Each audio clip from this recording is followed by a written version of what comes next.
When my marriage ended, my own relatives didn't merely back my ex, they essentially substituted me with her. They welcomed her to Thanksgiving and told me, "You're invited as long as you keep quiet and don't throw one of your sad tantrums." I replied, "No thanks, I'd rather dine with strangers than stay with backstabbers." 5 days later, I made a move that changed everything. My cousin called, crying, saying everything was falling apart and asked for my help. I'm sharing this because I'm still angry and want to see if others think this is outrageous.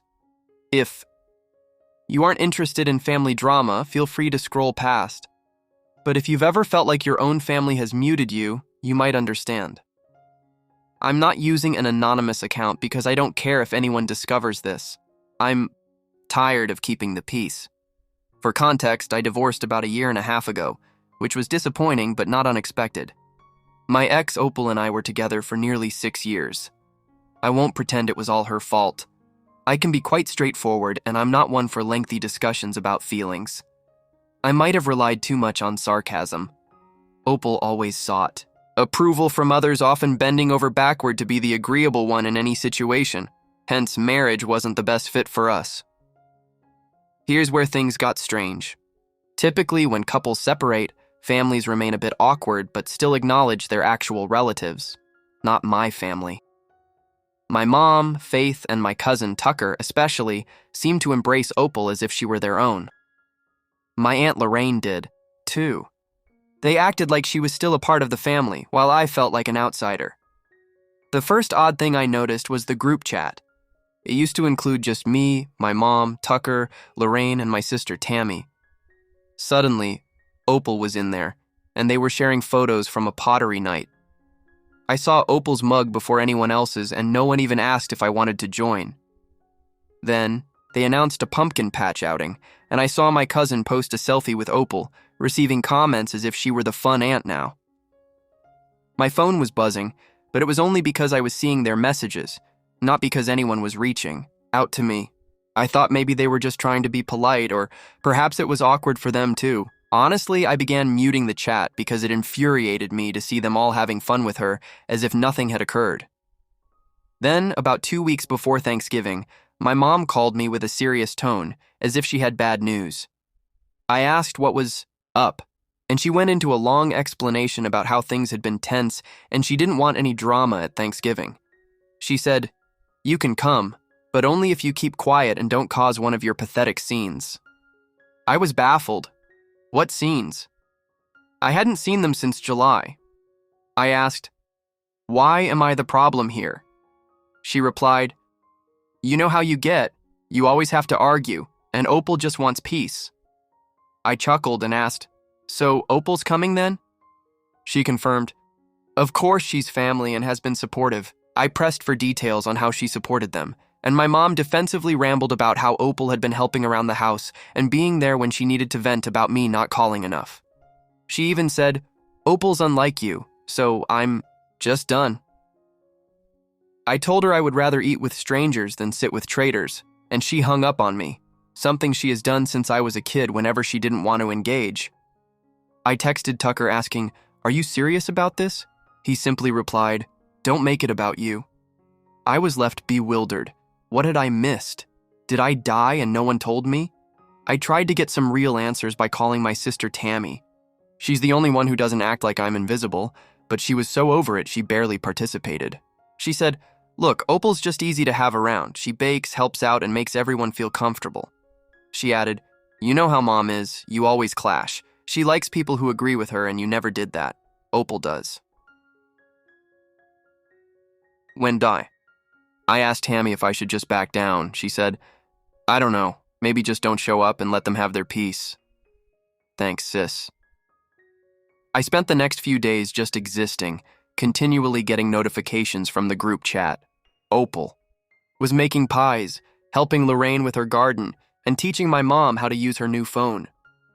I wasn't even upset with Opal. She was just being her usual helpful self, winning everyone over. My family, though, that's another matter. I think they favor her because she's easy for them. She never challenges anyone and listens to their rants without pushing back. Then Thanksgiving arrived, and I found myself in my apartment scrolling through my phone. I received a snap from Lorraine showing the beautifully set table, with Opal at the center holding my mom's hand, everyone smiling. I noticed my own spot at the table was empty. It was unmistakable. I realized I wasn't considered family anymore. If they chose Opal over me, that was on them, but I wasn't going to accept it quietly. I started making a list in my notes app, documenting every time Opal helped my family with something that used to be my responsibility. Every time they asked her to do what I used to do. Every time my mom allowed her to take charge of things that were supposed to be family matters. I'm not sure what I'll do with this list yet, but it feels good to keep track. I won't allow them to erase me. I refuse to be the guy who sits alone at home during holidays while my ex takes my place. If they want a traitor at their table, they can have her, but they won't have both of us. That's where I stand for now. I'm not yet sure what my next move will be, but I'm done being the nice guy. If anyone has advice, I'm all ears. Because I refuse to sit by and watch my family be manipulated. Not this time. The next part will likely be messy, but I'm ready for it. Update. After that Thanksgiving fiasco, I began noticing things I had been overlooking. It hit me that I had essentially been erased from my family's life while Opal had taken my place. I'm not just talking about the holidays, I mean everything. When you become the outsider, you start to see all the subtle ways you were being replaced. For months, I received texts from Tucker about random family matters, but then I'd see on his social media that Opal was there, hanging out at my mom's, bringing food as if she were the host, not a guest. She even had her own mug at my mom's house, which was strange since she never drank coffee when we were together. My cousin even posted a video of Opal showing Lorraine how to set up a TV, acting like she lived there. My aunt now had her on speed dial, constantly praising Opal for being so helpful and having great ideas, while I felt like an afterthought. I asked Tucker about this and he shrugged it off, saying Opal was just good with tech since my mom struggled with remotes.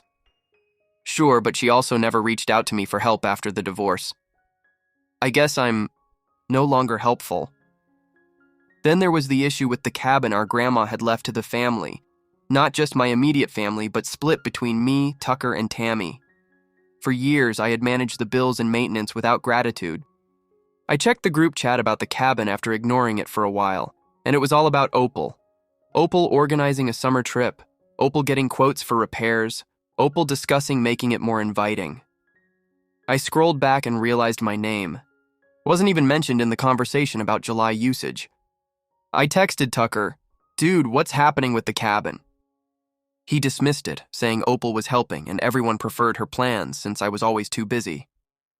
I called Tammy about it and she said, "Yeah, I tried to suggest you should be included, but Mom and Lorraine insisted it was just easier with Opal." She added, "You know how Mom is. She says you're always difficult to schedule with. Opal just takes care of things." I protested that my name is literally on the deed, and Tammy just sighed, saying, "I know, but I'm tired of fighting about it." She wasn't even on my side. She just wanted to avoid conflict. I started asking around, but no one would give me a straightforward answer. Lorraine just said, "Opal's been such a blessing. You should be grateful she's keeping the family united." My mom said, "If you'd just show up more often, maybe things would be different." I pointed out, "You invited my ex to Thanksgiving and told me to stay quiet," and she just changed the subject, claiming I always made things about me. I understood that Opal was easy for them. She never calls anyone out, never challenges decisions, always bakes, and brings little gifts pretending to be helpful. I thought my family would remember who I was, but they wanted easy over honest. Then I noticed something that pushed me over the edge. My mom always asked me for help with her bills, like setting up autopay, and after the divorce I did it for a while, but then she started saying Opal had it covered. I found out from Tucker that Opal now had access to my mom's accounts, handling things I used to manage. I confronted my mom, "Are you serious? You're letting my ex manage your finances?" She responded that Opal was trustworthy, and that I was always so negative, claiming Opal helped her feel in control. I told her, "That's a terrible idea." She snapped back, saying if I was so concerned I could come over and help, but only if I could be nice for once. I refused to play that game. I began meticulously keeping records, Screenshots, notes, every time Opal was involved with family matters, every time she made plans that excluded me. I wasn't upset with Opal for her actions. I was furious with my family for allowing it to happen. It wasn't that I was perfect, but I never expected they would erase me for someone who never disagrees with them. Then I received a DM from Lorraine asking me to sign some paperwork regarding the cabin. I asked, "What paperwork?" She sent me a document stating Opal was assisting everyone in setting up new autopay for utilities and needed my information. I asked, "Since when does Opal manage the bills?" Lorraine got defensive, saying Opal was the only one keeping up with payments and I was always late. I reminded her I had never received complaints about late payments. Lorraine insisted, "Well, Opal will handle it now, just sign." I told her I wouldn't sign anything until I reviewed it, and she exploded, accusing me of creating drama and slamming the door when I went to her place to discuss it. Tucker texted me afterward saying, "Just sign it. Stop making everything difficult." Now it felt like everywhere I turned, Opal was taking over tasks I used to handle. Every group chat, family event, and holiday email featured her, not me.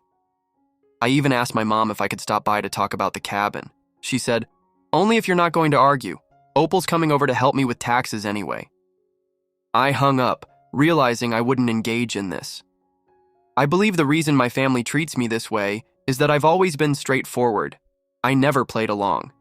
Even before Opal, I was the one who expressed my thoughts and called out nonsense. Opal is the type who smiles, nods, and bakes cookies while discussing the person who genuinely did the work. So I was watching all of this unfold, realizing that if I didn't intervene, I would be cut out of everything, not just emotionally, but financially too. They were letting Opal take over, and I refused to allow that. The next time they asked me to sign anything, I was prepared to present all my evidence.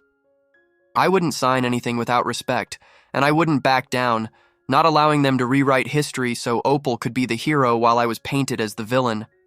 I was done being silent. If they wanted to fight, they were about to get on. Update 2. Have you ever had that feeling where you know people are talking about you but you can't prove it? It wasn't paranoia. I just sensed the strange vibes. One day I was family, and the next I was the ex-brother nobody wanted to contact unless it involved money. I started noticing the things that weren't being posted, not just what was. Tucker sent me a meme about being the forgotten son, yet he was in every group photo with Opal while I was absent. I saw Lorraine's Facebook post, expressing gratitude for new traditions with Opal, holding a pie made from my grandma's recipe, the one she claimed she would never share. So I decided to stop waiting for them to make things right and called a family meeting. I texted everyone in the old group chat, the one Opal wasn't in, saying, "We need to talk about the cabin, finances, and all the other issues." Tammy replied she would attend if it wasn't just another argument. Tucker played it cool, saying it wasn't his circus, but I told him, "Yes, it is, you just don't want to get involved." Lorraine tried to delay, claiming Opal could handle everything, but I asserted, "No, this is for actual owners." She left me on red. I warned them, "I'm bringing all the documents I have. I want to see receipts and hear everyone's plans for the cabin and the finances." Tammy showed up, clearly annoyed, while Tucker was late, and Lorraine acted like she was in a painful situation. I laid out the facts, stating, Opal doesn't own the cabin, she doesn't get a vote, nor can she move money around. I showed them the group chats where she organized plans without me, the emails where she coordinated with the electric company, and the screenshots where she claimed I didn't care about the family. I detailed every time I had paid my share, and every instance I had been excluded from decisions. I declared, "If you want to change how things work, you'll need my signature, and I won't sign anything until I receive respect." Lorraine snapped, claiming I was overreacting and that Opal was merely helping since I was hardly around. I replied, "I'm not around because you treat me like a problem rather than a person." Tucker interjected, "Nobody wants a fight, but Opal makes things easier." I challenged, "Easier for whom?" I pointed out, "Easier for those who want to pretend I don't exist." To my surprise, Tammy sided with me, saying, "Yeah, this is getting weird. Why is Opal running everything?" Lorraine replied, "Because she cares, you just complicate matters." The argument escalated with voices raised and nobody backing down. Tammy slammed her hand on the table, stating, "This is our family, not Opal's. This is going too far." Lorraine stood up, pushed her chair back, and declared she wouldn't tolerate it, slamming the door. Tucker attempted to leave, but I blocked him, saying, "You're not bailing." He shoved me, saying, "Don't grab me, I'm not your problem solver." I insisted, "If you want to be an adult, then act like one. When things get heated, I'm not holding back." I warned them, "If you allow Opal to handle finances, I will freeze the accounts until we can sort this out. I co-own the cabin. I have legal rights, and if they thought I was joking, they were mistaken." Tucker scoffed, "You wouldn't screw us over like that." I replied, "You already screwed me, so what's the difference?" At that moment, Tammy pulled out her phone, revealing the group chat with Opal, showing messages where they discussed how I was too angry and decided to do things without me. I hadn't even been aware of this. She said, "I didn't want to get involved, but this is out of control." I looked at Tucker. He merely shrugged, saying, "It's easier this way." I replied, "Easier for you, not for me." Now we were all shouting. Lorraine re-entered, declaring, "If you want to complicate things, I'll call Grandma's lawyer to see how you like it." I told her, "Go ahead, I'll send everything I have." Tammy suggested, "Can we just establish rules? Can we agree Opal doesn't get a vote?" Tucker asked, "What do you want?" I replied, "I want you to stop acting like I'm dead and she's your new brother." The atmosphere was tense.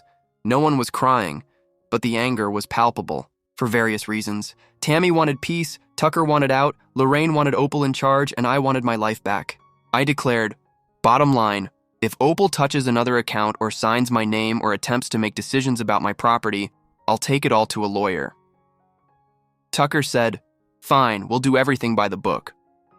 Tammy left, slamming the door, while Lorraine sat down without making eye contact. I told them, "You did this, you chose her over me, and now you have to live with it." I stood up, and when Tucker tried to block me, I pushed past him, grabbed my folder, and walked out. Once home, I was furious yet strangely calm, knowing what my next step would be. I wouldn't bluff. If they wanted to play games with money and property, I would show them what happens when someone actually reads the fine print. It was astonishing to witness how quickly people turned when you ceased being useful or convenient. If they wanted Opal, they could have her. But I wouldn't allow her to take what was mine. Not now, not ever. Final update.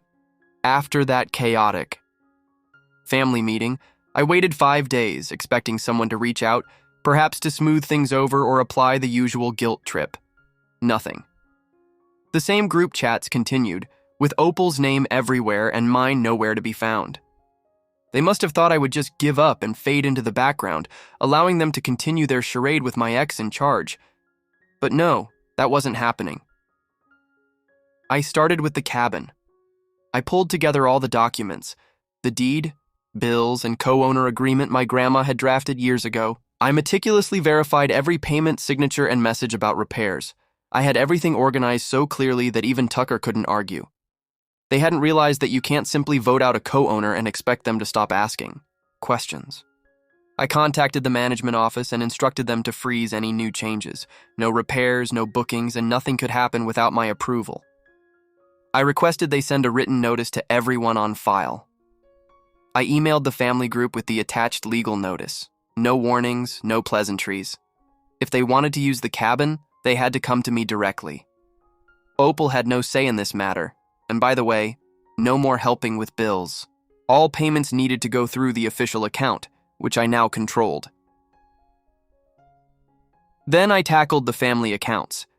I visited the bank and removed my name from any account Opal had touched. I explained the situation to the bank manager and requested They flagged the accounts for unauthorized third-party access. They informed me that I needed to provide a written request, so I submitted it the same day. Later, my mom texted me, upset that her online banking wasn't functioning as Opal had set it up. I replied, "Talk to your own son for once, not your ex-daughter-in-law." She hung up on me.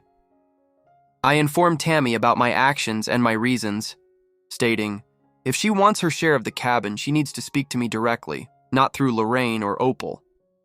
Tammy responded, honestly, I understand.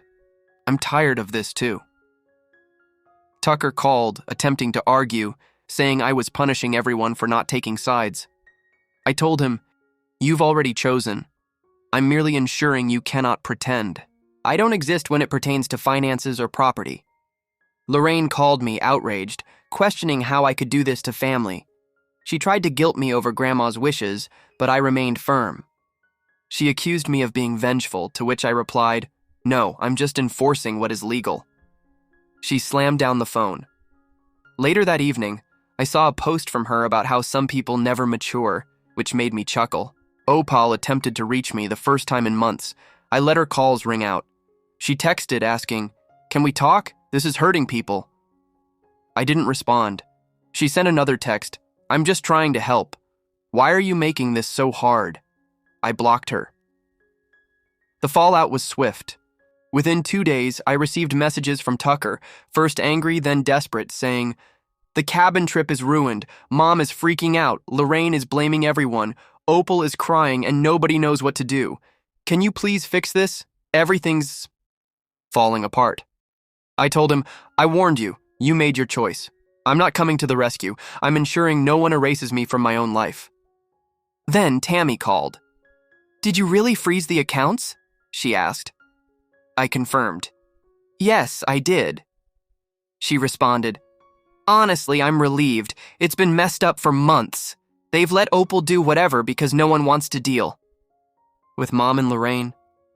I said, if she wants to do things properly, she needs to approach me. We'll establish a system that doesn't involve random people managing our affairs.